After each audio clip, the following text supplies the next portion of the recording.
Les voy a explicar algo bien interesante acerca de el mundo antiguo y las conquistas de todos los que no eran descendientes de Abraham, ¿verdad? Entonces, primero que nada, vamos a leer en el libro de Deuteronomio el Cántico de Moisés. Aquí hay algo muy importante. Es el capítulo 32, versículo 8 y 9 vamos a leer. Ok, entonces dice, cuando el Altísimo dio a cada pueblo su tierra, cuando repartió a los hijos de Adán, fijó las fronteras de los pueblos según el número de los hijos de Dios, pero la parte de Yahvé fue su pueblo. Jacob fue su propio dominio. Entonces, les voy a explicar algo así. Este es un dibujito simbólico, ¿verdad?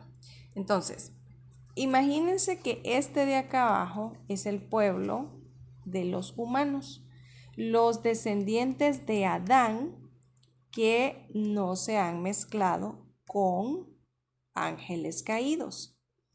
Y obviamente parte de esto es Abraham, Lot y su familia, ¿verdad? Ok. Pero el resto de los pueblos son mezclas de ángeles caídos con humanas. Así ustedes van a encontrar que hay lugares donde habían gigantes. Por poner un ejemplo, Deuteronomio 3:11, Og, rey de Basán, era el último superviviente de la raza de los gigantes.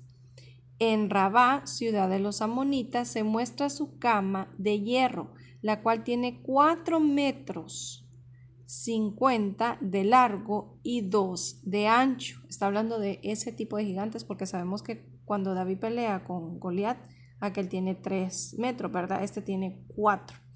Entonces, así ustedes pueden encontrar un montón de historias donde hay gigantes, ¿verdad? Y la cosa es que esto está mezclado con humanas y en este tiempo por eso no se mezclaban los israelitas con los otros lugares y Dios les mandó que no se mezclaran. Pero ellos empezaron a mezclar, empezaron a agarrar su cultura, empezaron a adorar dioses falsos que son los mismos demonios, los mismos ángeles caídos que los crearon. Ellos les rendían honor, culto al ángel caído que se mezcló con ellos y así habían un montón de demonios, ¿verdad? Y de dioses falsos. Ok, entonces toda esa gente era como mezclada, pero sucede algo. Ustedes han leído que cuando alguien se porta mal, comete algo como feo en la Biblia, dice que la maldición va a recaer hasta la 10ª generación, o sea, después de la número 11 en adelante ya no tendría por qué tener maldición.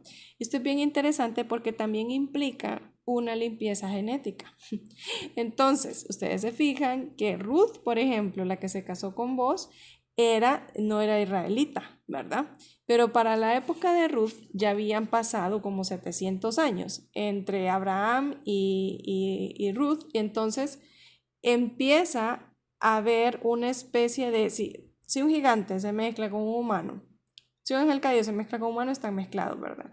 Pero si ese humano que nace, que es Nephilim, que es un híbrido, se mezcla con un humano y el que nace se mezcla con un humano, llega un momento en que hay como, se va como limpiando, por decir así, el ADN. Bueno, a lo que voy es a que se pretendía que esta raza fuera pura y no se fuera mezclando, pero al final no pasó así.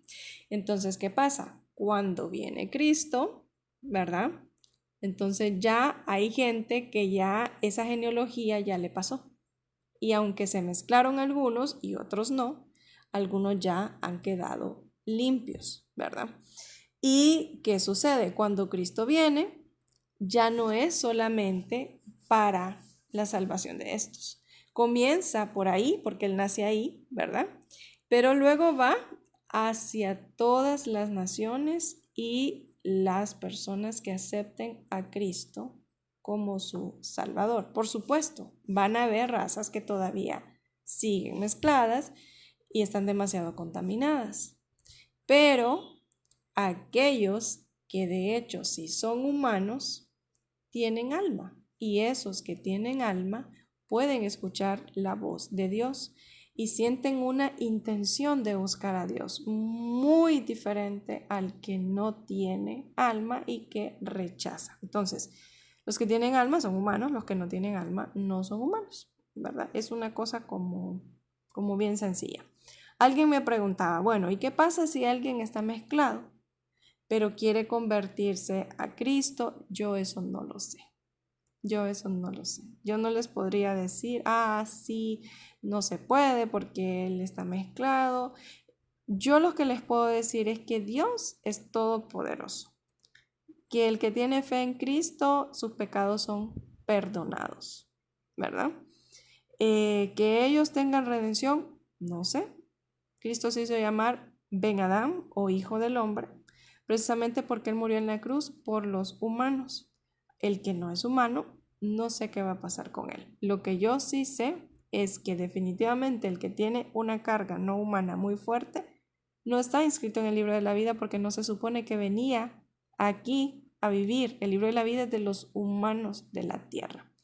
Pero al final, Dios en su misericordia sabrá cómo serán las cosas. Lo que yo sí sé es que tenemos el libre albedrío, los humanos, el libre albedrío de escoger el camino del Señor.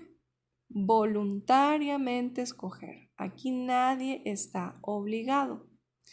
Que todos, como Jeremías, tuvimos temor cuando Dios nos llamó y uno dijo, ¿pero qué? ¿Yo qué voy a decir? ¿Qué voy a hacer? ¿Qué van a decir de mí? Todos, ¿qué voy a hablar? Pero a todos Dios nos ha dicho qué es lo que debemos de hablar. Y por supuesto, como somos unos ignorantes y lo que Dios nos da es a veces tan asombroso, uno se queda como pensando, Dios mío, ¿esto qué significa? Y va a buscar y a veces le da interpretaciones que no son, pero las interpretaciones después aparecen claras cuando ya las cosas comienzan a surgir como son, ¿verdad? Y claro está que si nosotros sentimos que Dios nos está hablando, escuchamos, nos da mensajes y sueños y visiones, vamos a buscar más ¿en dónde? En su palabra. No vamos a ir a buscar afuera, en otro lado, porque Él nos manda a su palabra. No nos manda a buscar en diccionarios, que el diccionario hebreo, español, yo creo que eso está sobrevalorado, ¿verdad? Eso me parece que no. Y de hecho nos muestra también sus letras primitivas, lo cual es muy interesante porque eso es pictógrafo. O sea que antes es pictografía. Antes, en vez de decir la vaca, hacían una figurita. Y esa figurita de la vaca o el toro se convirtió en la letra A. Antes, en vez de decir la palma de la mano, hacían otra figurita como un ganchito. Y esa figurita se fue transformando en otra palabra ¿verdad? La palabra casa, ¿verdad? Es la segunda letra, bet, entonces así, ¿verdad? Ha evolucionado. Entonces, a veces es complejo porque nosotros no aprendimos el idioma pictográfico, entonces estamos como viendo, pero Dios no es un Dios de confusión, es la ignorancia que nosotros tenemos. Pero siempre Él nos va como reafirmando que el mensaje que nos dio viene de Él. ¿Por qué? Porque otros hermanos en Cristo también reciben el mismo mensaje. Y eso es bien interesante. Entonces, esto se los quería aclarar porque mucha gente anda ahí resentida, llorando y hablando que Yahvé, el Dios del Antiguo Testamento, era un monstruo y que no sé qué. No, muchachos, es el mismo Dios de ayer, hoy y siempre. Hace falta ir a leer un poquito más la Biblia, porque esta gente que era gigante se comía a los humanos, de hecho, ¿verdad? Ellos eran como, no eran humanos, eran como extraños, eran como monstruos. Entonces, ustedes tienen que ir a leer para conocer. Si en su iglesia le están diciendo que el Yahvé del Antiguo Testamento no es Dios, salgan de esas iglesias que son sinagogas de Satanás.